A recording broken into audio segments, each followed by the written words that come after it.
시작이 되는 우리 오늘 말씀 요한복음 1장 1절부터 5절까지의 말씀 신약성경 142면에 있는 말씀이 되겠습니다. 요한복음 1장 1절부터 5절까지의 말씀 우리 한 절씩 교독하신 후에 마저 5절 말씀은 한 목소리 합독하도록 하겠습니다. 제가 먼저 1절 말씀 읽겠습니다. 태초에 말씀이 계시니라. 이 말씀이 하나님과 함께 계셨으니 이 말씀은 곧 하나님이시니라. 그가 태초에 하나님과 함께 계셨고 만물이 그로 말미암아 지은 바 되었으니 지은 것이 하나도 그가 없이는 된 것이 없느니라. 그 안에 생명이 있었으니 이 생명은 사람들의 빛이라. 자, 함께요.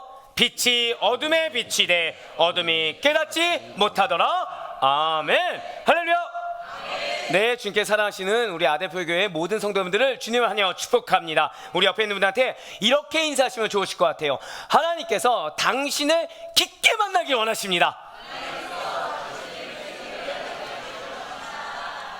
자, 두 번 더 인사할 건데요. 한 번 더 인사하실 때 그래서 하나님께서 당신에게 친밀하게 말씀하고 계십니다.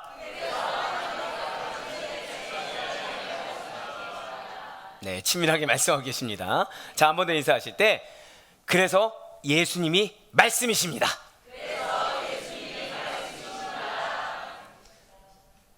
바로 이겁니다. 바로 이거예요. 주님은 여러분들과 친밀하게 만나길 원하십니다. 지금 내가 알고자 하는 대로만 그냥 그 정도 천편일률적으로 만나는 거 원치 않으시고요. 수박 겉핥기식으로 그냥 알고 넘어가는 걸 원하시는 것이 아니라, 자, 여러분들 어떤 사람하고 친해지십니까? 1번 아무것도 모르는 사람, 2번 깊게 아는 사람. 깊게 아는 사람입니다. 누구에게 나의 속내를 다 말씀하십니까? 1번 처음 본 사람, 2번 깊게 아는 사람. 깊게 아는 사람이죠. 맞습니다. 주님은 여러분들이 하나님을 알기 원하세요. 하나님을 알기 원하시고 그것도 깊게 알기 원하시고, 그래서 당신의 계획과 뜻 가운데 우리가 흔들림 없이 나아가 고백하실까요? 기쁨의 열매를, 찬송의 열매를 맺기를 원하십니다. 맞아요. 기쁨의 열매를 정말 맺길 원하시고 찬송의 열매를 맺길 원하십니다. 그래서 우리들과 지금도 함께하고 계세요. 그래서 우리들에게 말씀해주고 계십니다. 그렇기 때문에 우리는 설교를 통해 나에게 말씀하는 하나님을 만나고 있고, 성경 통독과 암송을 통해서도 말씀해 주시는 주님과 친밀하게 나도 사이에 교제하고 있다는 거예요. 그 가운데 우리는 로마서 16마일 복음의 트랙이라는 이 긴 여정, 무려 52주간의 여정을 바로 지난주에 마치게 되었습니다. 그 긴 여정 동안 여러분과 저는 알게 모르게 죄가 무엇인지, 은혜가 무엇인지, 칭의가 무엇이고 믿음이 무엇인지, 성화와 소망이 무엇인지 함께 배우면서 우리들은 복음의 길을 걸어왔다라는 것이죠. 하나님께서 우리에게 지금 우리의 여러 가지 문제가 있는, 분열이 있는 그런 삶 가운데 어떻게 역사하길 원하시는지, 무엇을 통해 해결하길 원하시는지 말씀해 주셨다라는 거예요. 그리고 오늘부터 하나님께서는 우리를 또 다른 말씀의 여정으로 초대하고 계십니다. 앞으로, 자, 몇 주라고 계속 강조하고 있었죠? 77주입니다. 길다고 여겨지십니까? 52주라고 했을 때도 다 놀라셨습니다. 그날은 옵니다. 그날은 옵니다. 다만 저는 그날이 왔을 때 결말이 우리 성도님들이 다 동일했으면 좋겠어요. 결말이 다르지 않길 소망합니다. 안 좋은 쪽이 아니고요. 다 성장하길 바라고요. 다 정말 예수님을 친밀하게 만나길 원하고요. 신실한 예수님과 만남으로 말미암아 한번 고백하실까요? 나의 삶이 반드시 변화되어야 합니다. 예, 맞아요. 앞으로 70일 동안 우리는 요한복음을 함께 강해하며 예수 그리스도를 더욱 깊이 알아가게 될 거예요. 마치 우리가 시편 기도학교를 시작했을 때 내가 정말 기도를 제대로 하지 못했구나라는 걸 배웠던 것처럼, 레이기 예배학교를 시작하면서 내가 제대로 된 예배를 드리지 못했구나라는 걸 깨달은 것처럼, 나 정말 예수님을 제대로 알지 못했구나, 이걸 깨달은 게 왜 은혜가 될까요? 예수님을 제대로 몰랐는데 은혜를 주고 계셨던 거예요. 상대를 잘 모르는데 그 상대가 나에게 은혜를 주고 계시더라는 거죠. 그래서 맞습니다. 나는 문제를 보지만 문제 이면에도 은혜가 있고 주의 도우심이 있다는 걸 알아요. 근데 자, 여러분들은 모르는 사람이 돈 빌려달라고 하면 빌려주시겠습니까? 네, 아닌 게 정답이에요. 근데 주님은 내가 주님을 잘 모르는데 은혜를 주고 계셨어요. 그게 사랑입니다. 우린 그거를 깨닫게 될 거예요. 그리고 깊이 알아가는 만큼 예수님과 매우 친밀하게 될 것입니다. 그렇습니다. 이제 오늘부터 새롭게 시작하게 될 이 강의의 제목은 예수 I am. 보시면 나와 있죠. 예수 I am이며 부제는 뭐라 써 있습니까? 하나님의 자기소개서, 요한복음입니다. 요한복음이 무엇이라고요? 고백하실까요? 하나님의 자기소개서. 이러한 제목의 말씀인 이 요한복음을 통해서 우리는 예수 그리스도를 깊이 알아가게 될 것이다, 친밀하게 될 것이라고 말씀을 드렸습니다. 그렇다고 해서 지금 그럼 요한복음이 단순히 예수님의 생애를 기록한 책이냐? 그것은 또 아니라는 거예요.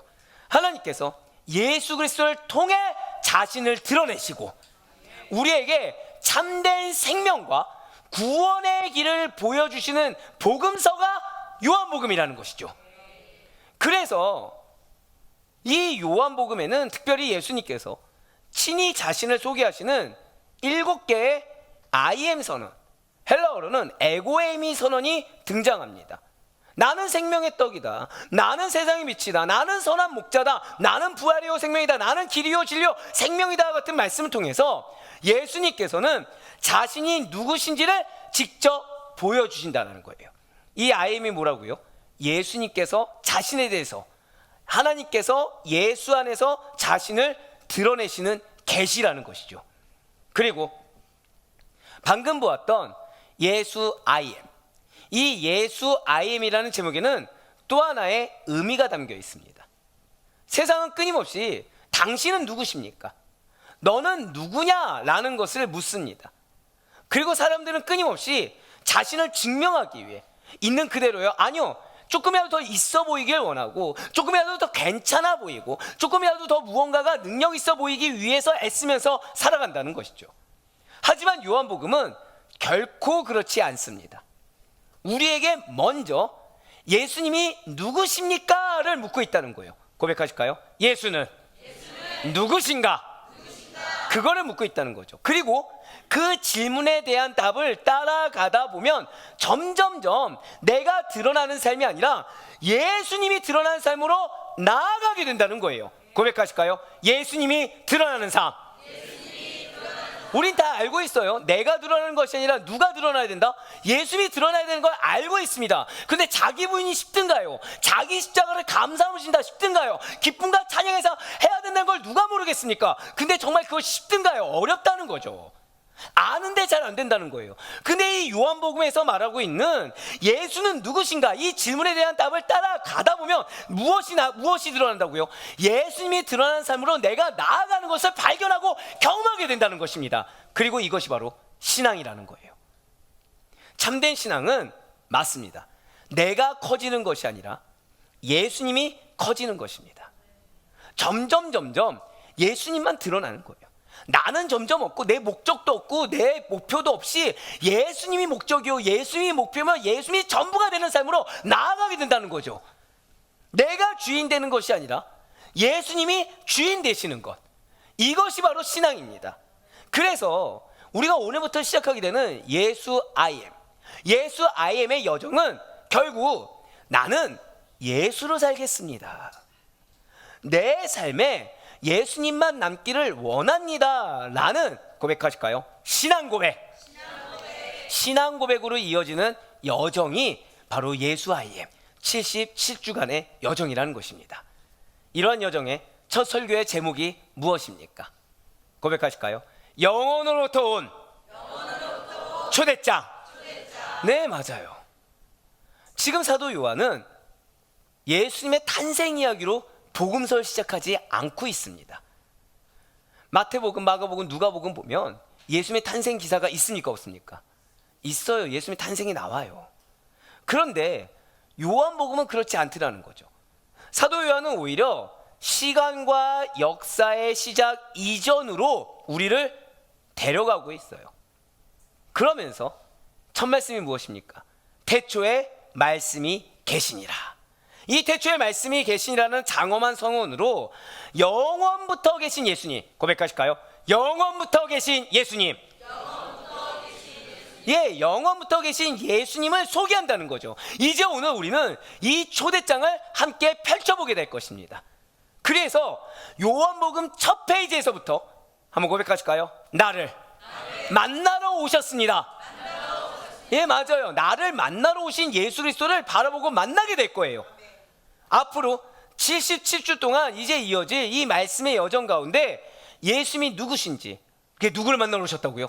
나를 만나러 오신 예수님이 누구신지를 더욱 깊이 알아가시고, 이것이 왜 여러분의 삶 속에 중요한지, 왜 여러분의 삶에 해결이 되는지를 깨달으시며 우리들의 삶 속에 다른 것이 아닌 오직 예수님만이 더욱더 선명하게 드러나는, 더욱더 충만하게 채워지는 은혜가 임하시기를 주님의 이름으로 간절히 축원합니다. 자, 우리 아드페 성도 여러분들, 앞서 말씀드린 대로 오늘부터 우리는 앞으로 몇 주가 아니라 77주간 이어질 요한복음의 대장정의 첫 발을 우린 지금 내딛었습니다. 지금 사도 요한은 이 복음서를 시작하면서 마태복음이나 누가복음과 같이 예수님의 육신적 족보나 베들레헴의 말구유 탄생 이야기를 시작하지 않고 있어요. 오히려 우리의 시선을 지금 시간과 공간의 한계를 완전히 뛰어넘어서 우주가 존재하기도 전, 역사의 이 시계바늘이 흘러가기도 전인, 한번 고백하실까요? 영원의 시간. 예, 바로 그거예요. 영혼의 시간으로 우리를 데려가고 있습니다. 그래서 오늘 본문이 요한복음 1장 1절과 2절 말씀은 요한복음 전체를 관통하는 거대한 서곡이자 영원 전부터 하나님께서 여러분과 저에게 보내주신 거룩한 초대장의 첫 문장이 바로 1절과 2절 말씀이라는 거예요. 자, 오늘 본문인 1절과 2절 말씀 이어서 보도록 하시겠습니다. 태초에 말씀이 계시니라. 이 말씀이 하나님과 함께 계셨으니 이 말씀은 곧 하나님이시니라. 그가 태초에 하나님과 함께 계셨고. 아멘. 자, 지금 사도 요한은 우리가 지금 이렇게 봐서 그렇지만 이제 뒤에 설명 들으시면 아마 이게 무슨 뜻인지 아실 겁니다. 자, 지금 사도 요한은 마치 이 진리를 우리들의 지금 가슴에 새겨 넣으려는 듯이 그냥 알려주는 것이 아니라 어떻게 해요? 가슴에 새겨 넣어서 평생 잊지 않게 하려는 듯이 아주 의도적이고 아주 단호하게 이 선언을 거듭 반복하고 있다는 거예요. 자, 지금 이 구절을 그래서 우리가 대할 때 우리는 가장 먼저 주목해야 될 단어가 있다는 것이죠. 그것은 무엇이냐? 녹색으로 표현된 태초에입니다. 지금 이 선언은 창세기 1장 1절에 태초에 하나님이 천지를 창조하시니라. 지금 이 말씀을 매우 강력하게 연상시킨다라는 거예요. 그런데 차이가 있겠죠, 당연히. 창세기의 태초가 시간과 물질과 역사가 시작된 시점이라고 한다면 요한복음이 선언하는 태초는 그 물질 세계가 창조되기 전 아무것도 존재하지 않았던, 우리 한번 더 고백하실까요? 영원한 태초. 영원한 태초를 뜻한다는 거예요. 그러니까 같은 태초에지만 의미가 같습니까, 다릅니까? 다르다는 거죠. 지금 사도 요한은 놀랍게도 태초부터라고 하고 있지 않아요. 뭐라고 선언합니까? 태초에라고 선언하고 있습니다. 즉 창조가 시작되던 바로 그 시점을 가리키고 있다는 거예요. 즉 우주가 존재하기 시작했을 때, 시간이 시작되었을 때, 공간이 시작되었을 때, 한번 고백하실까요? 이미 말씀이 존재하고 계셨습니다. 즉 창조했을 때 말씀이 생겨났다는 게 아니에요. 맞습니다. 지금 사도 요한은 말씀이 생겨났다라고 하고 있지 않습니다. 본 말씀 보면 오히려 말씀은 어떻게 돼 있다고요? 이미 존재하고 있었다라고 선언하고 있다는 거예요. 지금 말씀이신 예수님은 천지가 창조됐을 때 시작된 존재가 아니라 이미 영원부터 존재하시는 분이라는 거죠. 그래서 사도 요한은 온 세상에 첫 기원이 시작될 그 시점에 말씀은 이미 선제, 즉 먼저 존재하여 계셨다. 한번 고백하실까요? 이미 존재하고 계셨습니다. 그 선언하고 있다라는 겁니다.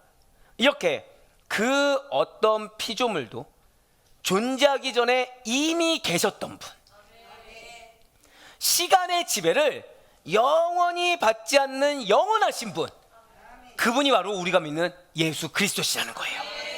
그리고 사도 바울 역시도 이 신비를 깨닫고서는 그 희열과 환희에 가득 차서 골로새 교회에게 이렇게 선포하고 있습니다. 골로새서 1장 17절 말씀입니다.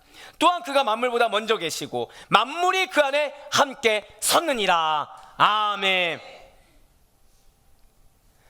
우리가 믿는 예수님이 바로 이런 분이에요. 천지가 창조했을 때 그때 생겨나신 분이 아니라 이렇게 거대하고 영원하신 분이 우리가 믿는 예수 그리스도이십니다. 지금 사도 요한은 이어서 그러한 말씀의 정체, 즉 이미 태초가 시작하기 이전부터 존재하시던 분이다, 이 말씀의 정체를 두 가지 핵심 관계로 이제 설명하기 시작한다는 거예요. 그 첫 번째는 고백하실까요? 하나님과의 관계.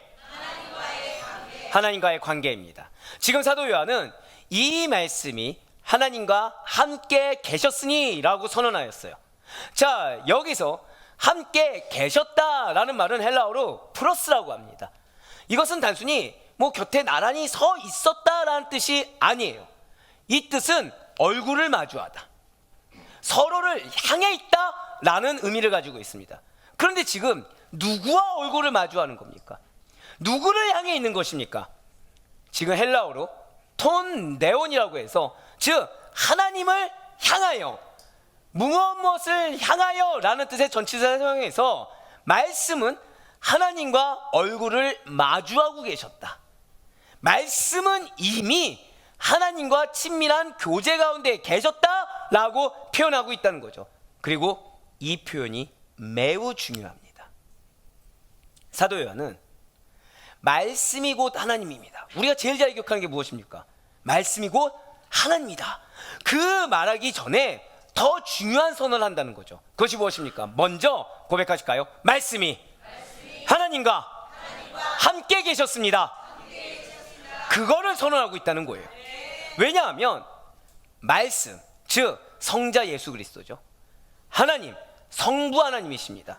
말씀과 하나님이 구별되는 인격임을 보여주기 위함인 거예요.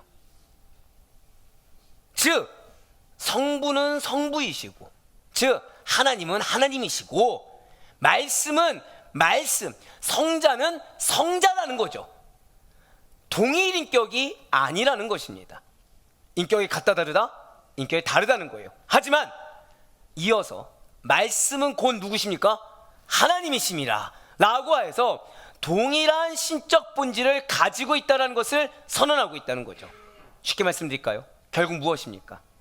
말씀은 하나님과 구별되는 인격입니다.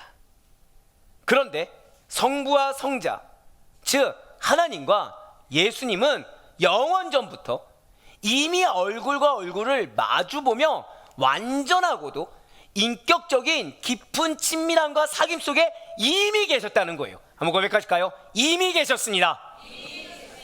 그걸 의미하고 있다는 거죠. 즉 인격은 다릅니다. 본질은 같습니다. 둘째는 바로 그 말씀의 본질입니다. 이어 사도 요한은 이 말씀이 누구라고요? 이 말씀은 곧 하나님이시니라 라고 선언하고 있어요. 앞서 말씀드린 대로 말씀은 하나님과 구별되는 인격입니다. 하지만 그 본질과 잘 기억하셔야 돼요. 이게 왜 중요하냐? 바로 이 부분 때문이에요. 본질과 영광과 능력에 있어서는 조금도 다름이 없는 동일하신 참 하나님이시다 라는 선언하고 있다는 것이죠. 결국 예수님에게 능력이 있습니까 없습니까?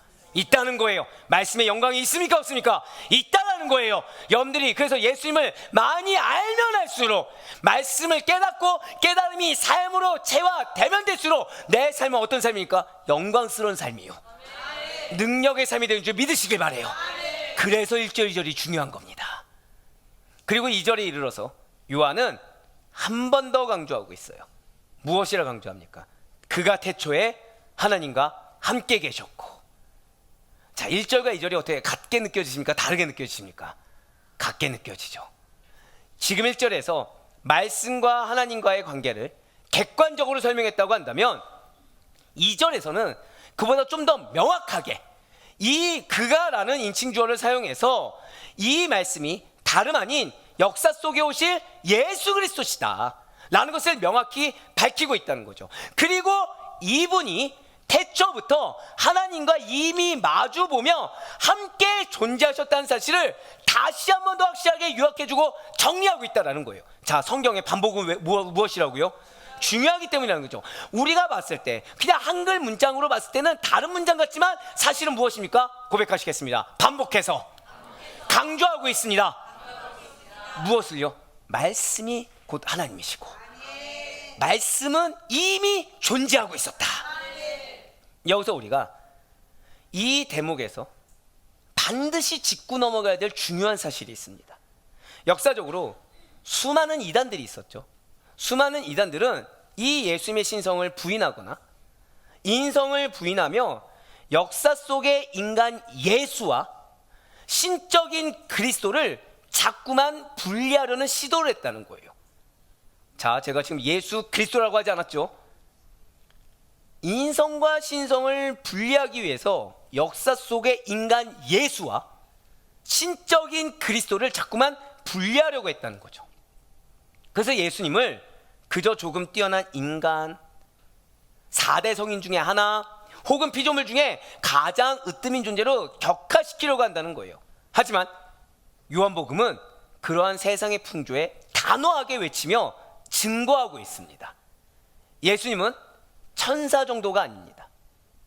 예수님은 위대한 인간도 아닙니다.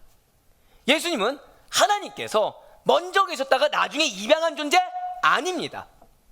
2000년 전 유대 땅에서 우리와 똑같은 인간의 몸을 입고서 배고파하시며 눈물 흘리셨던 그 역사적 예수가 곧 누구예요? 성육신하신 하나님이시며 곧 영원전부터 계셨던 신적 그리스도와 완벽하게 일치한다는 사실입니다. 우리 한번 더 고백하실까요? 말씀이 예수님이 이미 존재하셨습니다. 한 번 더요. 말씀이 곧 하나님이십니다. 이 두 문장에 이런 깊이 있고도 놀라운 뜻이 담겨 있다는 거죠. 그런데 성도 여러분들, 그럼 여기서 이제 질문이 하나 생기게 됩니다. 네, 표정들을 보아하니 질문이 안 생기는군요. 지금 여기까지 은혜 받고 계시죠? 네, 이렇게 얘기하면 아멘 해야죠. 네, 그래야지 지금 쭉쭉쭉 나가죠. 그렇다면 대체 왜 하나님께서는 자신을 소개하실 때 난 능력이 하나님이다, 난 이런 법칙이 하나님이다 라고 하시면 편하잖아요. 자, 여러분들, 말씀이 하나님이 좋으십니까? 능력이 하나님이 좋으십니까? 둘 다란 거짓말 누굽니까? 네, 둘 중에 하나 선택한다고 하면 자, 어떤 하나님? 나한테 말씀만 하시는 하나님, 한 명만 말씀. 근데 제가 저분한테 거짓말을 할 수 없는 게 저분 진짜 진심이거든요. 제가 알거든요. 근데 나는 독특한 자입니까? 평범한 자입니까? 예, 우리는 지극히 평범한 자들이죠. 말씀이 하나님보다 된다면 능력이 하나님을 만나길 원하죠. 그럼 하나님께서도 말씀을 쓰실 때 능력이 곧 하나님이다. 얼마나 좋습니까? 태초에 능력이 있었다. 그게 아멘이 나와요. 진짜 아멘이 나와요. 예. 얼마나 좋습니까? 근데 그 능력이 여러분들에게 찾아오셨다. 예, 이게 아멘이 나오잖아요. 그럼 얼마나 좋습니까? 우리 인간적인 입장에서 능력이 임재하셨다, 능력이 오셨다, 능력이 이미 존재하셨다. 여러분들한테도 살아계신 주가 아니라 살아계신 능력. 보자 하니 계속 가시네요. 예, 그럼 얼마나 좋겠습니까? 근데 왜 하나님께서는 당신 자신을 어떠한 능력이나 법칙이 아니라 굳이 말씀이라는 방식으로 소개하시는 겁니까? 그리고 자, 오늘 제목이 무엇이죠? 정말 뿌듯합니다. 왜냐하면 여러분들이 말씀을 잘 듣고 있다는 증거는 이 말씀을 잘 못 듣잖아요. 그러면 지금 이 앞전 말씀도 이해가 안 되기 때문에 그 전에 선포했던 제목도 까먹기 마련이거든요. 근데 제목을 기억하고 있다는 건 잘 따라오신다는 증거입니다. 맞아요. 이런 것도 아멘이 바로바로 나오죠. 예, 맞아요. 그렇다면 이것이 왜 우리에게 초대장이 되냐는 거죠. 이 말씀이 왜 우리에게 초대장이 되는 것입니까? 본래 우리는 여기에는 우리의 정체성이 중요하기 때문이에요.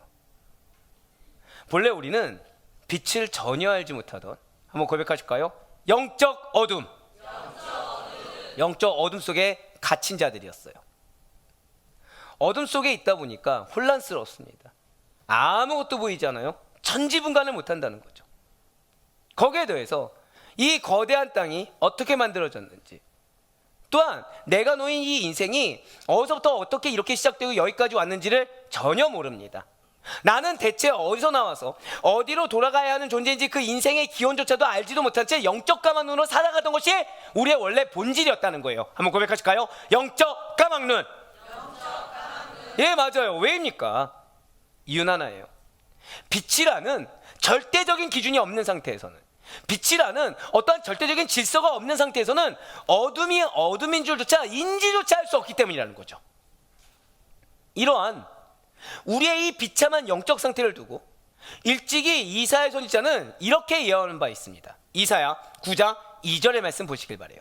흑암에 행하던 백성이 큰 빛을 보고 사망의 그늘질 땅에 거주하던 자에게 빛이 비치도다. 아멘. 자, 지금 이 말씀 보시길 바라요. 그냥 흑암에 거했다가 아닙니다. 흑암에서 뭘 하고 있어요? 행동을 하고 있다는 거예요. 흑암에서 살아가는 겁니다. 그런데 그들이 지금 사실은 어디에 거주하고 있다고요? 사망의 그늘질 땅에. 그러니까 무엇을 해도 나오는 열매가 무엇이죠? 사망의 열매밖에 없다는 거예요. 거기 있던 자들에게 빛이 비친 것입니다. 즉 예수가 없다, 말씀이 없다고 한다면 나는 내가 아무리 사리가 분별되고 옳고 내 주관대로, 내 뚜렷한 주관대로 나아간다고 하더라도 사실 뭐에서 행하고 있어요? 어떠한 질서도, 어떠한 기준도, 어떠한 명확성도 없이 그냥 흑암에서 허우적대다가 남들 가는 인생 그대로 따라가다 끝날 수밖에 없게 된다는 거죠. 근데 그 끝이 무엇입니까? 사망의 열매밖에 없다는 거예요. 그런데 빛으로 찾아와 주셨습니다. 바로 이 예언의 성취가 오늘 우리에게 도달한 말씀의 초대장이라는 거예요. 맞습니다. 내가 얼마나 위험한 처지에 있었는지, 얼마나 부조리한 곳에 처해 있는지 전혀 모른 채, 자, 여러분들 때때로 살아가면 하나님한테, 하나님 이거 왜 나한테 이런 대우를 받게 하십니까? 하나님 왜 내가 이런 억울한 상황에 처하게 하십니까? 이거 너무 부조리한 거 아닙니까? 경험하실 때 있습니까? 없습니까? 우리는 그때 억울해하죠. 근데 억울할 게 아니라는 거예요. 왜요? 원래 이 땅이 그런 땅입니다. 원래 이 땅이 그런 세상이에요. 원래 위험한 곳이고, 원래 부조리한 곳이고, 원래 흑암이고 혼돈이고, 헤매다가 사망의 그늘진 그림자 아래서 계속 머물다가 사망의 열매를 맺힐 줄도 모른 채 걸어가는 땅이 이 땅입니다. 그런데 그것을 전혀 모른 채 그냥 남들 사는 대로 휩쓸려 살아가다가 자신 나름대로의 위안과 그냥 자신 나름의 목표를 가지고 살아가는 게 우리의 어둠의 실상이었다는 거예요. 자기 위안하다 끝나는 것이 우리의 어둠의 실상이었다는 거죠. 하지만 그런 여러분과 저를 불쌍히 여겨주시사 천지가 만들기 이전에서부터 하나님과 얼굴을 마주하며 계셨던 말씀이신 예수님께서 여러분과 저에게 초대장을 보내주셨습니다. 할렐루야. 그런데 여기서 더 놀라운 것이 있어요. 놀랍게도 이 영원으로부터 온 초대장이, 자, 지금 언제부터 왔다고요? 한 번 더 고백하실까요? 영원으로부터 온. 지금 시대가 아닙니다. 지금 시대가 아니에요. 자, 여러분들 혹시 성경 중에 옛날 성경, 새로 써진 성경 보신 적 있습니까? 예, 그거 요즘 보면 쉽습니까? 어렵습니까? 왜죠?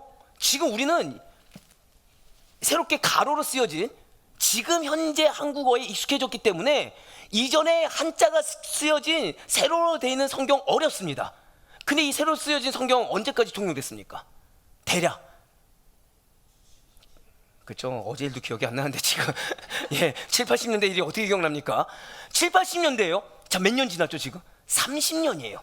불과 30년만 지나도 내가 알아볼 수 있습니까? 없습니까? 알아볼 수가 없죠. 근데 영원으로부터 온 초대장, 천지가 창조하기 이전부터 이미 존재했던 그 말씀에는 여러분과 제가 전혀 이해할 수 없는 신비한 어떠한 고어나 천상의 언어나 복잡한 기호가 적혀있지 않더라는 거죠.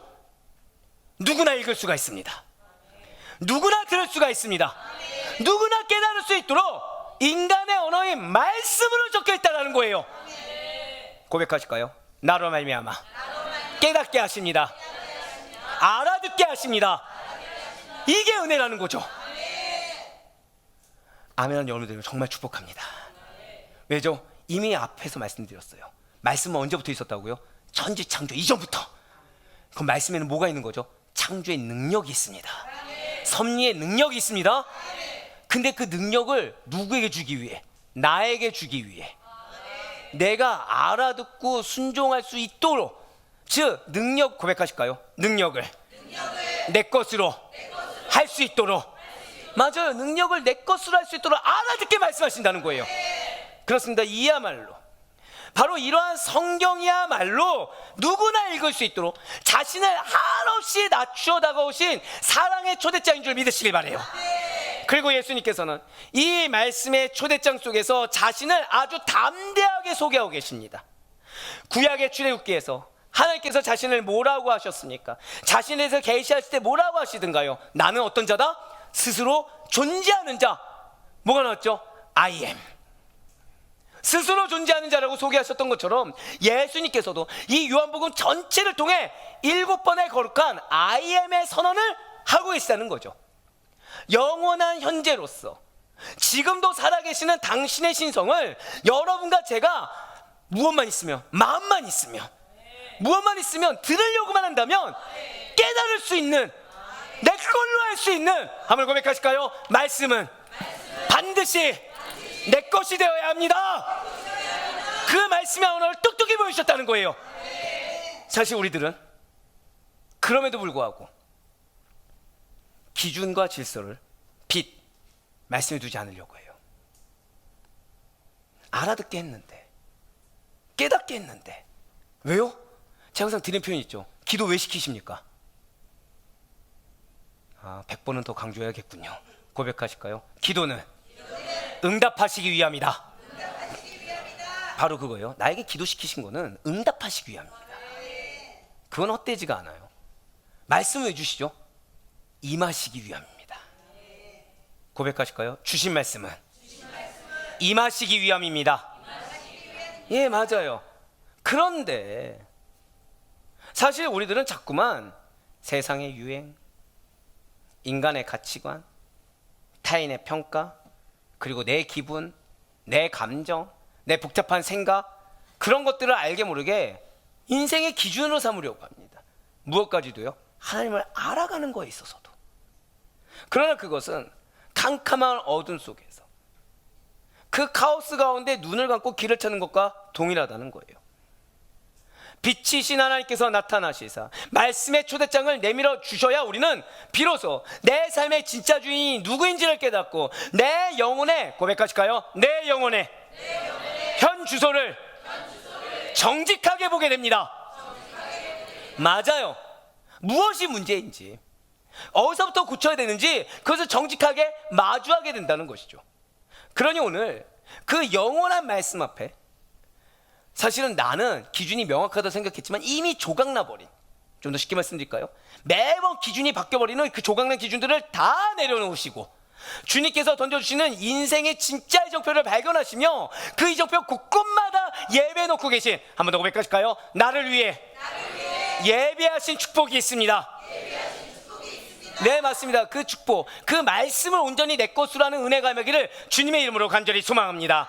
이렇게 영원에 계시던, 이미 존재하던 말씀을 인간의 언어로 우리들에게 초대장을 보내신 그 주님께서는 이제 머나먼 하늘 보좌에만 관념적으로 머물러 계시지 아니하시고 우리가 발을 붙이고 살아가고 있는 이 세상, 이 역사, 비조세계, 우리의 가정 속으로 거침없이 걸어 들어오셨어요. 오늘 본문인 요한복음 1장 3절의 말씀은 예수 그리스도께서 온 천하 만물을 지으신 천지창조 사역의 당사자이시다 라는 사실을 매우 강력하게 증거하고 있습니다. 3절 말씀 함께 보도록 하시겠습니다. 만물이 그로 말미암아 지은 바 되었으니 지은 것이 하나도 그가 없이는 된 것이 없느니라. 아멘. 자, 지금 우리가 방금 전에 봤던 앞서 1절과 2절이 말씀의 영원성 그리고 말씀의 신성을 선포했어요. 그쵸? 두 가지였죠. 말씀이 언제부터 있었다? 천지창조 이전부터 존재하고 있었다. 근데 그 말씀이 누구다? 하나님이시다. 바로 그 영원성과 신성을 선포했다고 한다면 이제 3절에서는 그 그 말씀이 창조주이시다. 이걸 선포하고 있다는 거죠. 좀 더 쉽게 말씀드릴까요? 1절에서 2절이 말씀이 누구신가를 설명했다고 한다면 3절은 그 말씀이 무엇을 하셨는가를 설명하고 있다는 거예요. 이거를 알면 뭐가 유익이 있을까요? 여러분들 삶에 하나님 말씀 주신 이유를 아는 거예요. 여러분들의 인생에 자, 예배 때 은혜 받고 계십니까? 못 받고 계십니까? 뭐 정해진 답이에요. 네, 정해진 답이에요. 그래서 뭐 갑자기 침묵하면은 제가 에휴, 그럼 그렇지. 힘이 나겠습니까? 예, 은혜를 받는 거. 그럼 그 말씀에 대한 은혜를 왜 주신다고요? 무엇을 하시기 위해. 한 번 더 고백하실까요? 은혜를 주신 것은 무엇인가를 하기 위함입니다. 맞아요. 사랑하는 성도 여러분들, 천하 만물은 예외 없이 곧 예수 그리스도로 말미암아 지은 바 되었습니다. 지금 사도 요한은 바로 이 진리를 강조하기 위해 문장을 이중으로 구성하고 있어요. 지금 3절 앞부분에서는 모든 만물이 그로 말미암아 지어졌다라고 긍정문으로 선언한 뒤에 이어지는 노란색으로 표현된 후반부에서는 피조된 것 중에 그 어떤 것도 예수님 없이는 된 것이 없다라고 매우 강력하게 선언하고 있다는 거죠. 무엇입니까?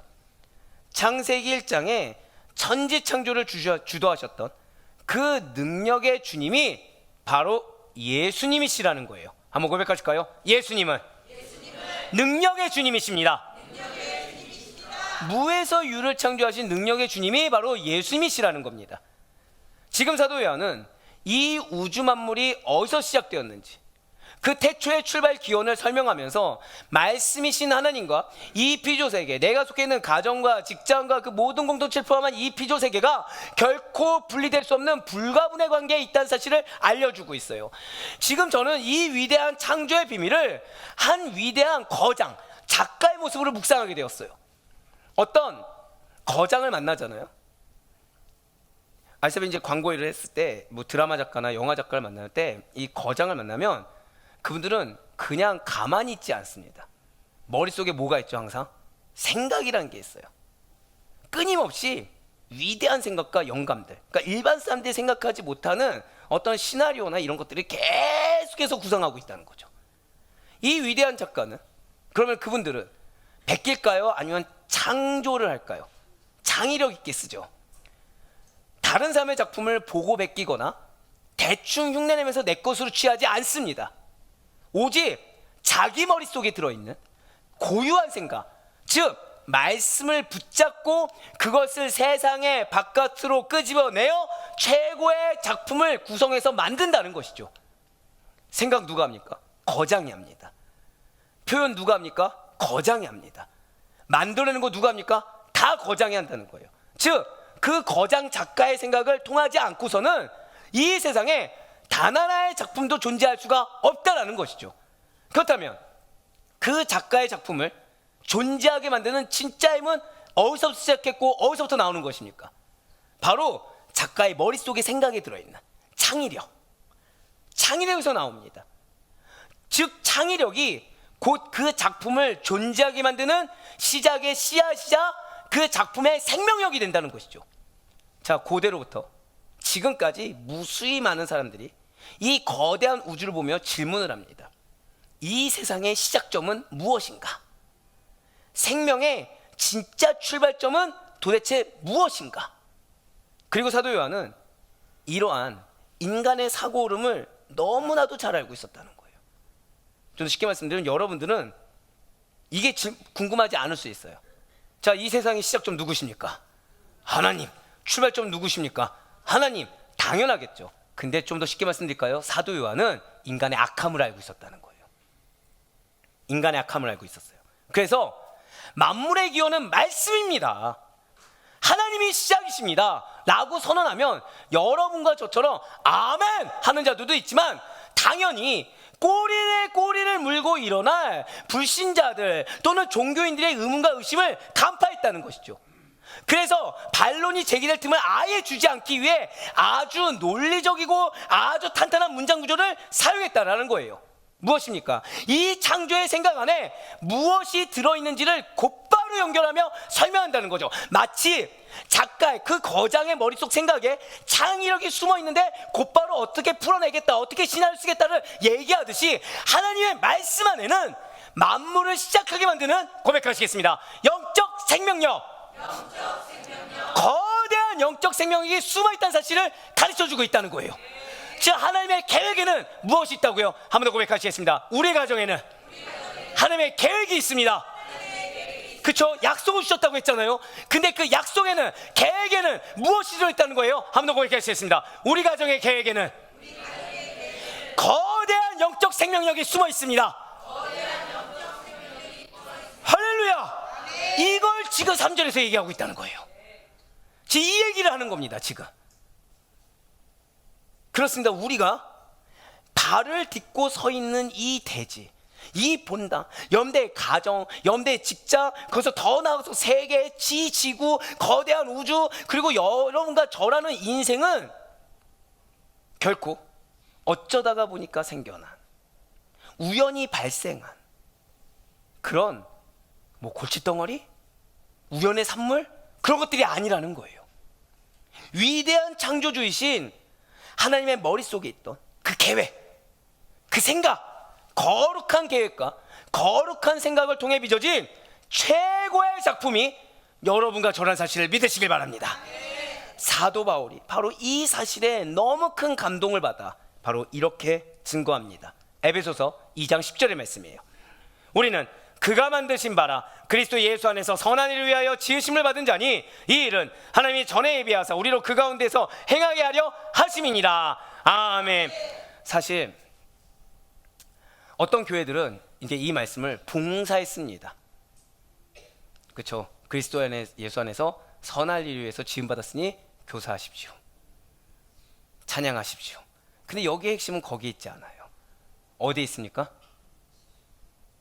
똑똑하시네요. 어떻게 하셨지? 고백하시겠습니다. 만드신 바. 바로 그거예요. 여기서 만드신 바라는 헬라 언어가 바로 예술가 최고의 걸작품을 뜻하는 단어입니다. 옆에 있는 분한테 이렇게 인사하실게요. 당신이 최고의 걸작품입니다. 이게 중요해요. 여러분들이 최고의 걸작품이기 때문에 여러분들 안에 행하십니다. 여러분들이 최고의 걸작품이기 때문에 말씀을 주셨고 그 말씀으로 반드시 행하십니다.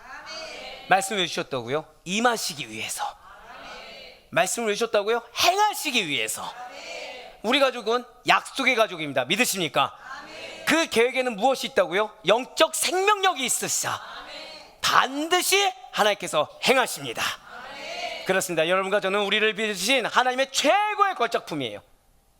우리의 가정 우연히 그냥 길 가다가 내 남편이 갑자기 나를 붙잡고 늘어서 어쩔 수 없이 결혼한 그런 가정도 아니고, 아이고 이런 교만한 여성들 곳곳마다 갑자기 고개를 끄덕끄덕. 나는 더 좋은 여자를 만날 수 있었지만 하나님이 어쩔 수 없이 연결해서 이 여자를 만나서 결혼한 그런 가정도 아니고요. 야, 여기서 우리 교회에 남자의 위상이 보이네요. 갑자기 더 이상 진행하지 않겠습니다. 우연하게 생긴 게 아니에요. 하나님의 계획 가운데 생겼습니다. 하나님께서 최고의 작품을 만들기 위해 나의 배우자를 허락하셨고 최고의 작품을 만들기 위해 내 자녀를 허락하셨으며 그 작품을 내가 모르고서 영적 흥학 가운데 허우적대면서 문제면서 맨날 탄식하니까 하나님이 나에게 말씀을 주셨고 말씀으로 깨닫게 하시사. 말씀이 뭐가 있다고요? 한 번 더 고백하시겠습니다. 말씀에는 영적 생명력이 있습니다. 그러니까 나의 말을 통해서, 나의 생각을 통해서, 나의 행동을 통해서 역사하는 것이 아니라 그 주신 말씀의 영적 생명을 통해서 행하시기 위해 걸작품으로 만드심을 믿으시길 바래요. 그럼에도 불구하고 우리는 이 주님께서 부여하신 인생을 살아가면서 주님께서 가신 그 공동체 안에서 속해서 살아가면서 자꾸만 나 자신을, 그 속한 영혼과 공동체를 세상의 조건으로 평가한다는 거죠. 알게 모르게 나 자신에 대해서조차 마치 가치 없는 낙서처럼 취급하곤 해버린다라는 거예요. 현재 불만 가득한 내 처지를 바라보면서, 만족하지 못하는 내 처지를 바라보면서 내 인생 왜 이렇게 엉망이지? 왜 나는 분명히 다른 사람과 같이 갔는데 왜 이렇게밖에 안 됐지? 어쩌다 이렇게 됐지? 내 자녀가 이랬다면, 내 배우자가 이랬다면, 무엇보다 내가 여기서 이 선택을 했더라면, 계속해서 후회하면서 나도 모르는 사이에 낙심을 버린다라는 거예요. 머리로 뭘 알아요? 하나님은 나에게 가장 선한 걸 베푸십니다. 하나님은 나에게 기쁨의 삶을 주십니다. 반드시 하나님은 나에게 찬송의 삶을 주신다. 머리로는 다 알아요. 하나님과 나와 동행하신다. 모르는 자가 누가 있겠습니까? 근데 이 심령에서는 후회감이, 낙심함이, 의심이, 불평이, 불만이 계속해서 싹트고 있다는 거예요. 그런데 반드시 기억하시길 바라요. 여러분과 저는 우연의 산물이나 실패작이 아닙니다. 한번 고백하실까요? 나는 단 한순간도 실패작이었던 적이 없습니다. 예, 맞아요. 영원하신 하나님의 그 귀한 계획 속에 있었던 가장 아름다운 생각이 말씀으로 튀어나와 빚으신 하나님의 최고의 걸작품이 여러분과 저요, 우리의 가정인 줄 믿으시길 바라요. 내 곁에 있는 성도, 내 옆에 있는 가족들 역시 다 하나님께서 예수 안에서 정성껏 만드신 세굴라, 바로 걸작품이 우리에게 붙여준 영혼인 줄 믿으시길 바랍니다. 이렇게 우리의 인생이, 이렇게 우리의 가족이 하나님의 창조주의 생각 속에서, 하나님 창조주의 계획 속에서 태어난 고귀한 작품이라는 사실을 깨달을 때 비로소 우리는 나를 향한, 그리고 내 이웃을 향한, 내 가족을 향한 세상의 냉정하고 엄격한 잣대로부터 자유해질 수가 있다는 거예요. 우리가 왜 어려운지 아십니까? 고백하실까요? 정작 내가 자유하지 않습니다. 정작 내가 자유하지 않아요. 하나님의 역사를 인간의 기준을 두고서 이렇게 역사해야 된다고 결정해 놓는 거예요. 나는 2000년 전을 가본 적이 있다. 뭐 타임오프라고 하나요? 해본 적이 있다. 있으십니까? 가본 적도 없는데. 그럼 나는 하나님 천지창조할 때 옆에서 같이 얼굴을 대면하며 지켜본 자다. 그런 적이 없는데 하나님의 계획은 단 0.0001%도 알지 못하면서 내 생각 가지고, 내 계획 가지고, 내가 지금 체감하고 있는 감정과 어려움을 가지고 판단하고 결정하고 생각하고 정죄하고 있다라는 거예요. 그래서 누가 정작 피해가 되죠? 내가 피해자가 되고 있어요. 하나님은 여러분들에게 피해자가 되라고 말한 적이 단 한 번도 없는데 하나님 여러분들 몰아칭한다고요? 우리 한번 고백하실까요? 나는 하나님의 세굴라입니다. 네, 자유하라. 내가 너에게 기도를 시킨 것은 무엇이라고요? 응답하기 위함이다. 내가 너에게 말씀을 준 건 무엇이다? 임하기 위함이다. 행하기 위함이다. 그래서 말씀은 무엇이라고요? 능력이다라고 알려주셨는데 굳이 내가 가지 않아도 될 흑암을 찾아가는 거죠. 굳이 내가 있지도 않아도 될 사망의 어두운 그림자 가운데 내가 굳이 거하려고 한다는 거예요. 하지만 사도 요한은 감사하게 여기서 또 멈추지 않아요.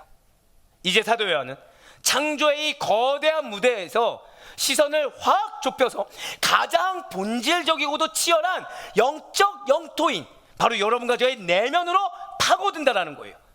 자, 창조에서 무엇까지 들어가고 있다고요? 나의 마음까지 침투합니다. 오늘 본문인 요한복음 1장 4절과 5절은 이 말씀 안에 있던 창조의 생명이, 그 능력이 넘치는 생명이 어떻게 우리에게 다가가는지를 보여주고 있어요. 그렇습니다. 앞서서 1절부터 3절까지가 말씀의 영원성과 신성, 창조주 되심을 선언했다고 한다면 이제 4절과 5절은 그 말씀 안에 있는 생명과 빛에 대해서 우리에게 설명해 줍니다. 4절과 5절 말씀 우리 이어서 보도록 하시겠습니다. 그 안에 생명이 있었으니 이 생명은 사람들의 빛이라. 빛이 어둠에 빛이 돼 어둠이 깨닫지 못하더라. 아멘. 이것을 원어로 보면 너무나도 깊고도 영적인 고뇌가 담긴 구절입니다.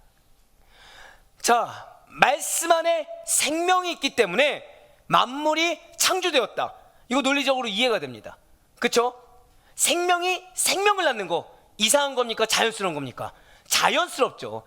즉 생명력이 있는 곳에서 또 다른 생명이 나오는 것은 당연하다는 거예요. 그런데 왜 사도 요한은 그 생명이 갑자기 다른 피조물이 아니라 무엇이라 얘기하고 있습니까? 고백하실까요? 사람들의 빛. 왜 이렇게 사람들의 빛이라고 굳이 대상을 좁혀서 선언하고 있는 것입니까? 여기서 사람들의 빛이라는 것은 그냥 인간이 선천적으로 소유하고 있는 어떤 착한 도덕성이나 막 긍정적인 에너지를 뜻하는 것이 전혀 아니에요. 그냥 보기만 해도 웃상이니까 항상 긍정적이고 기분 좋구나, 이런 걸 얘기하는 것이 아니라는 거죠. 우리 안에는 어둠을 밝힐 빛이라는 것은 단 1%도 존재하지 않습니다. 이 빛은 오직 이 하나님의 말씀 안에만 존재하는, 여러분과 저를 살릴 수 있는 본질적인, 고백하실까요? 예수의 생명.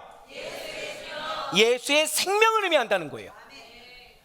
그래서 말씀 안에 거하면 살아나는 겁니다. 그래서 말씀이 내 삶이 되면 살아나는 거고, 그래서 이 말씀이 은혜가 되는 것이 중요한 이유가 결국 그 은혜에 무엇이 있는 거예요? 예수의 생명이 있습니다. 고백하실까요? 은혜에 예수의 생명이 있습니다. 제가 여러분한테 어떻게 은혜 받고 계십니까? 라고 묻는 것은 결국 무엇입니까? 아멘한 자들에게 예수의 생명이 임하게 하여 주시옵소서. 그 은혜가 예수의 생명으로, 나의 생명 넘치는 삶으로, 결국 그 생명이 근데 무엇을 낳는다고요? 생명을 낳죠. 결국 여러분들이 은혜를 받았어요. 그럼 여러분들에게 무엇을 넘치는 겁니까? 예수의 생명력이 넘치는 거예요. 그럼 생명이 넘치는 여러분들을 말미암아 여러분들의 자녀, 여러분들의 배우자, 여러분들의 동역자 다 무엇을 경험하니까? 생명을 경험하는 줄 믿으시길 바래요. 그래서 은혜가 중요한 거예요. 그래서 말씀의 은혜가 그래서 중요한 거예요. 그 생명이 어둠에 갇힌 사람들을 구원하기 위해 빛으로 찾아왔다는 거죠.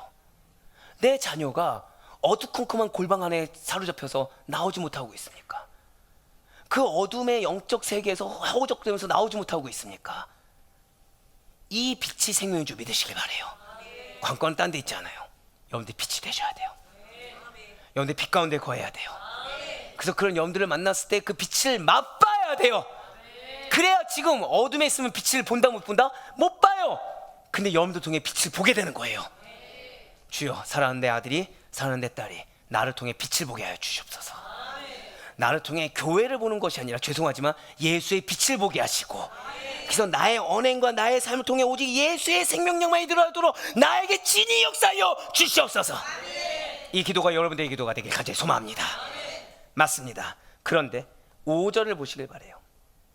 이 빛이 어둠의 빛이되 어둠이 깨닫지 못했다고 지적하고 있어요.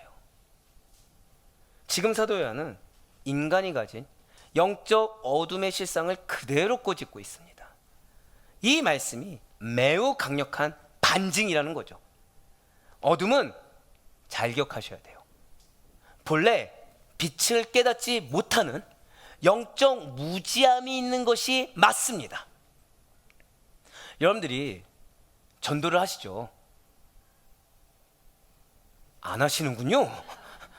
왜 전도하시잖아요? 전도하면은 잘 받아들입니까? 안 받아들입니까? 당연하다는 거예요. 왜라고요? 어둠은 빛을 못 알아보는 영적 무지함이 있습니다. 여러분들 왜, 죄송하지만 분노하실 때 있죠?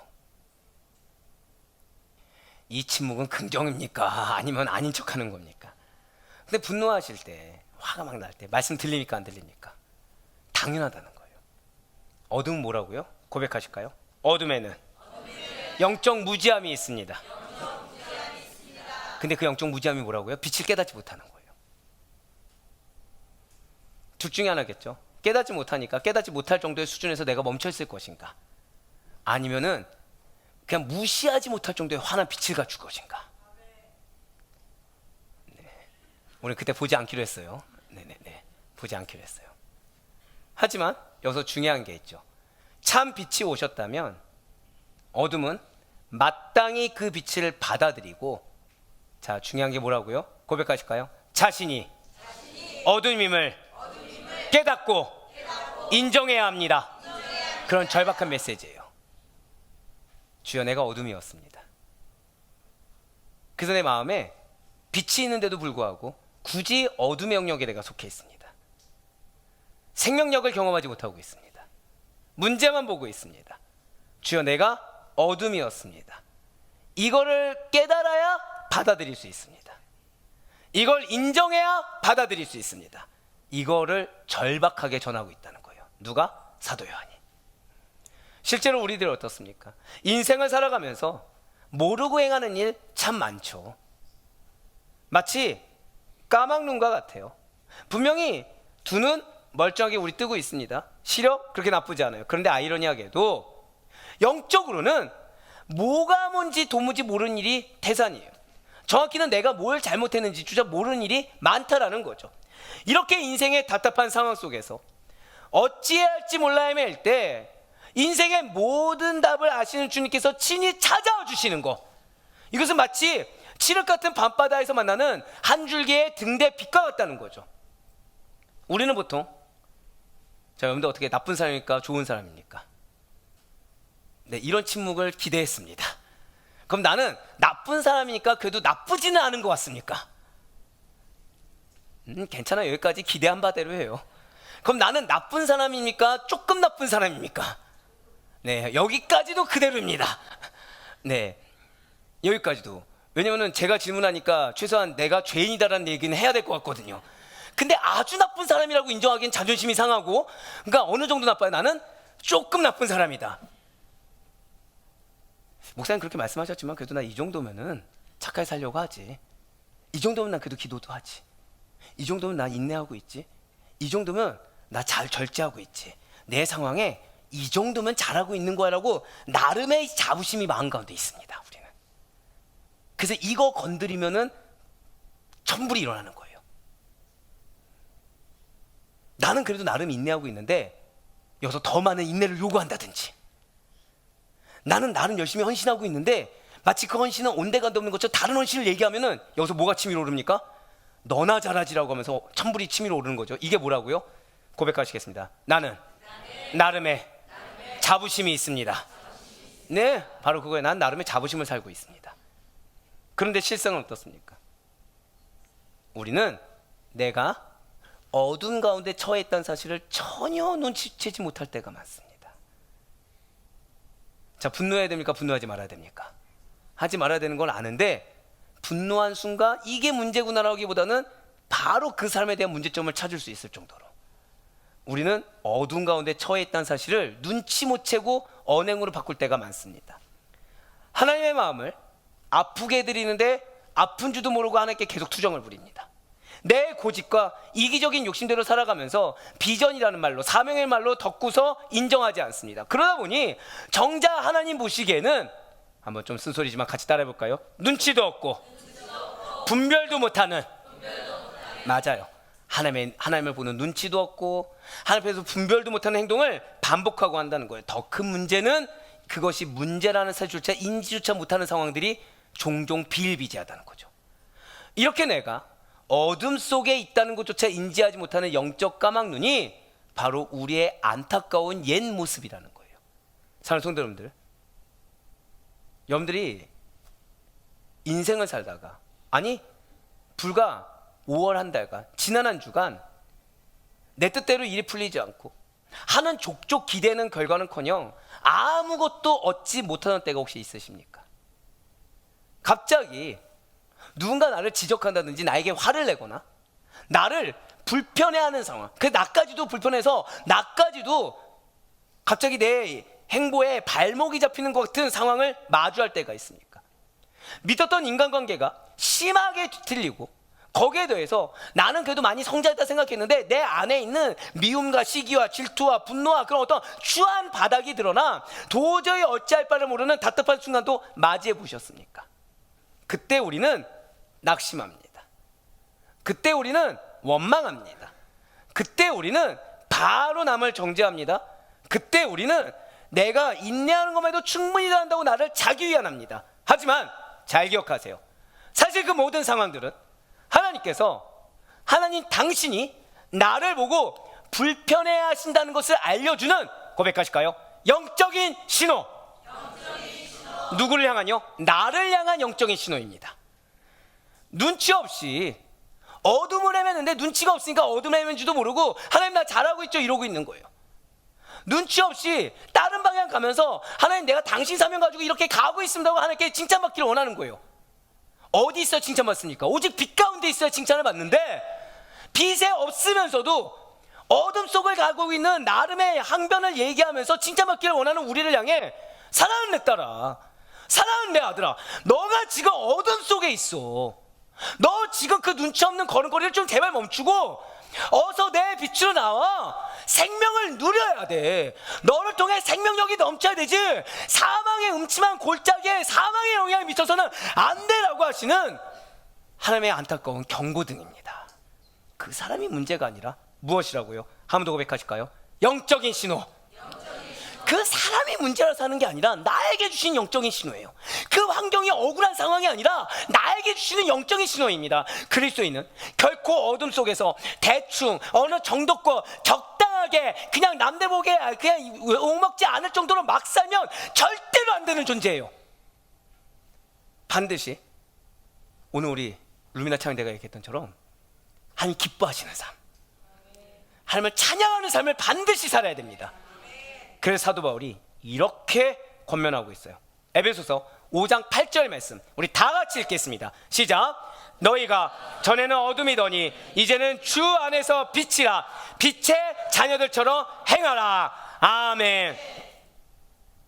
이 말씀대로예요. 아까 앞서 여러분들은 말씀의 은혜를 받는다고 아멘 하셨습니다. 한 명만 솔직하시네요.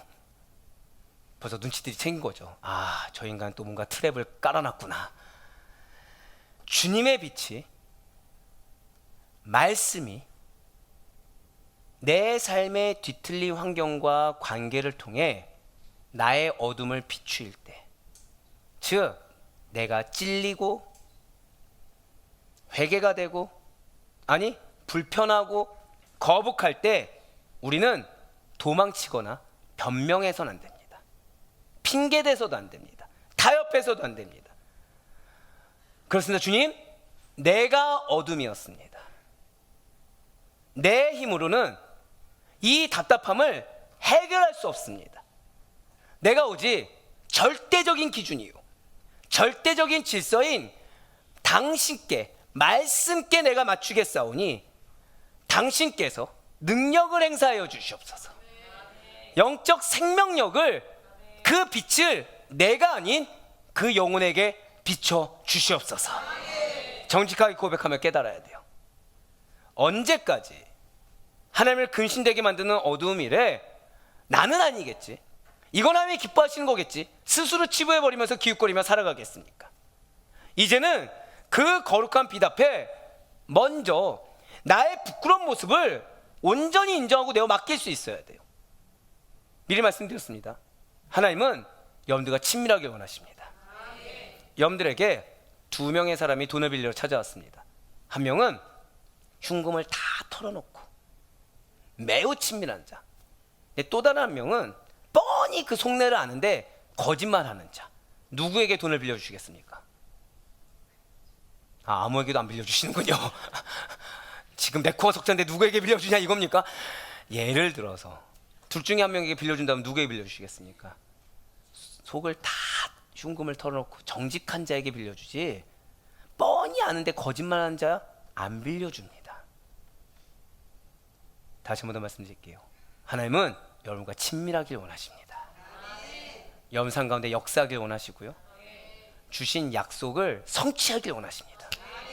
고백하실까요? 내가 정직해야 합니다. 내가 어둠입니다. 맞습니다. 그리하여 내 안에 텅 비어있고 그저 캄캄한 어둠의 조각들에 불과한 것들을 내가 먼저 예수의 생명으로 가득가득 채워넣어야 돼요. 그 사람 때문에 분노하는 게 아니에요. 그냥 내가 어둠 속에 있는 것 뿐입니다. 그럴 때가 있어요. 기도 가운데 왜 뜨거울 때 있잖아요. 뜨거울 때. 자, 뜨거울 때 저희 집은 아시다시피 가족이 몇 명이죠? 7명입니다. 근데 저는 제가 가장입니까? 눈치 보는 자입니까? 눈치 보는 자이죠. 근데 분명히 방음 처리가 돼 있는데 막 뜨겁게 임재하는데 밖에 쿵쿵쿵 소리가 들릴 때가 있어요. 누굴까요? 1번 자녀들, 2번 부모님. 쿵쿵거리는 자는 누구죠? 아버지입니다. 예, 아버지는 그럴 수 있죠. 근데 뜨거울 때 그 소리가 중요할까요? 뜨거운 게 중요할까요? 뜨거운 게 중요해요. 아버지의 소리는 중요하지 않습니다. 그 순간 이거를 놓치기 싫은 거예요. 근데 제가 집중이 안 되고 머리에 잡념이 있고 그러면은 밖에 쿵쿵거리는 소리가 어떻게 들릴까요? 속에서 천불이 치밀어 오는 겁니다. 그래서 무슨 생각을 하는지 아십니까? 지금 내가 나 위한 기도도 아니고 하나님의 사역을 위해서 기도하는데, 내가 우리 성도들 위해서 기도하는데 집에서 도와주질 않네? 말이 됩니까 안 됩니까? 얹혀 살고 있는 처지 도와주지도 않는 이게 말이 됩니까 안 됩니까? 안 된다는 거예요. 여러분들 핑계는요 배은망덕하게 합니다. 내가 지금 하나님보다 다른 게 더 크고 내가 하나님께 집중하지 않기 때문에, 말씀에 집중하지 않기 때문에, 빛에 집중하지 않기 때문에 나오는 나의 어둠 속에 속해 있는 문제인데, 고작 그런 내 마음 때문에 핑계를 대는 거, 내가 어둠에 있다는 증거입니다. 잊지 마세요. 예수님의 생명만이 내 안에 깊은 어둠을 몰아낼 수가 있는 거지 핑계가 몰아내는 게 아닙니다. 내 안에 깊은 어둠을 인정해야, 그래야 나조차도 동일한 시험에서 승리할 수가 있는 거지, 이거를 인정하지 않으면 승리할 수가 없어요. 그래야만 우리는 이 험한 세상 속에서 어둠에 짓눌려 사는 자가 아니라 예수의 생명으로 빛이 나는 자가 되어서 하나님이 여러분들을 계획하시고 창조하신 그 목표 그대로 가치 있게 열매 맺는 기쁨의 삶을 살 수가 있다는 것입니다. 이렇게 예수의 생명이 내 안에서 가득 채워질 때 어떠한 일이 일어나게 되는 것입니까? 요한복음 뒤편에서 이제 주님께서는 이 초대장을 보내신 목적을 이렇게 선포합니다. 요한복음 10장 10절의 말씀, 우리가 잘 아는 말씀 다 같이 함께 읽도록 하겠습니다. 시작. 도둑이 오는 것은 도둑질하고 죽이고 멸망시키려는 것뿐이요, 내가 온 것은 양으로 생명을 얻게 하고 더 풍성히 얻게 하려는 것이라. 아멘. 고백하시겠습니다. 내가 빛 가운데 거해야 합니다. 그러니 절대로 현혹되지 마시길 바래요. 절대로 짓눌려 살지 마시기 바랍니다. 난이 비어있는데 모르고 있거나 그저 귀찮고 자존심이 상해서 아닌 척하면서 내가 스스로 계속 짓눌린 삶을 선택해서도 안 된다는 거예요. 설마 이거 내 얘기 아니겠지? 설마 이 상황은 그러지 않을 거야? 그냥 하나님께서 나를 불쌍히 여기신가 긍휼히 여기서 역사해 주시겠지 하고 여기고 싶지만, 정작 현실은 점점 나를 압박하고 있는데 그것조차 외면하는, 눈치 없는 방어하는 거리거리를 계속 유지하는 어리석음을 반복해서는 안 된다는 거죠. 이미 허락하신 풍성한 생명으로 당당하게 일어나 주여 내가 어둠이었습니다 하지만 주님께서 깨닫게 하셨사오니, 깨닫게 하신 데는 이유가 있사오니 나의 이 어둠을 몰아내 주시고 나에게 생명을 주시사 생명을 발걸음 곁에 있는 모든 열매를 생명으로 변화시켜 주시옵소서. 자, 우리 아디포의 성도 여러분들, 오늘 하나님께서는 이 요한복음의 첫 페이지를 통해 저와 여러분에게 영원으로부터 온 초대장을 활짝 펼쳐 보여주셨어요. 온 우주가 만들어지기 전 저 영원 전부터 하나님과 이 얼굴을 마주하며 함께 계셨던 그 위대한 말씀이 온 우주 만물을 설계하고 창조하신 거룩한 생각과 생명의 기원이 되어 주시사 오늘 영적 까막눈이 되어서 어둠 속에서 눈치 없이 방황하던 저와 여러분의 삶에 생명의 빛으로 찾아와 주셨습니다. 이 초대장은 누구나 마음만 있으면, 듣고자 한다면 다 읽을 수가 있고요, 들을 수가 있고요, 깨달을 수가 있고요. 고백하실까요? 누구나 생명력 넘치는 능력을 경험할 수 있습니다. 맞아요. 그러니 이제는 내가 내 인생의 주인이 되어서 자꾸 나를 증명하려고 발버둥치는, 자꾸 내가 인정받고 자꾸 내가 보상받고 자꾸 내가 위로받으려는 그 발걸음을 피곤하고 캄캄하던 어둠의 삶을 과감히 끝내버리는 우리가 되시길 간절히 소망합니다. 내 삶이 자꾸만 삐거덕거리고 불편한 상황들이 찾아올 때 그것을 원망으로 대하지 마시고 내 어둠을 비추시는 하나님의 신호로 온전히 인정하고 받아들이시는 우리가 되시길 바라요. 그리하여 오늘부터 이제 시작한 77주간의 예수 IM의 여정 동안 그 빛 앞에 내 어둠을 낱낱이 정직하게 고백하시고, 맞아요, 주님은 77주 동안 여러분들의 인생의 단 하나의 어둠도 남는 것을 원치 않으십니다. 여러분들이 향한 계획은 그 어둠을 다 몰아내시고 마지막 절단 선포하실까요? 주님께서는 나에게 생명력 넘치는 능력으로 임재하기를 원하십니다. 그래서 그 모든 자리를 그런 능력으로 가득 채우는 우리가 되길 간절히 소망합니다. 그래 바로 얻고 얻기는 내 삶의 모든 어두운 영역이 다 떠나가고 오직 주님의 생명만이 가득하여 나는 이제 내 힘이 아닌 예수로만 살겠습니다. 내 삶에는 오직 주님만이 남아 내 목표나 내 니즈를 다 버리고 오직 주님의 계획만을 성취하겠습니다라고 당당히 선포하는 우리 진정한 빛의 자녀들로 되시는 가운데 온전한 빛된 자녀로 거듭난 여러분과 저를 통해 우리 속한 가정까지도 가장 환하고 풍성한 빛을 만나고 영접하는 놀라운 은혜가 임하기를 주님의 이름으로 간절히 축원합니다.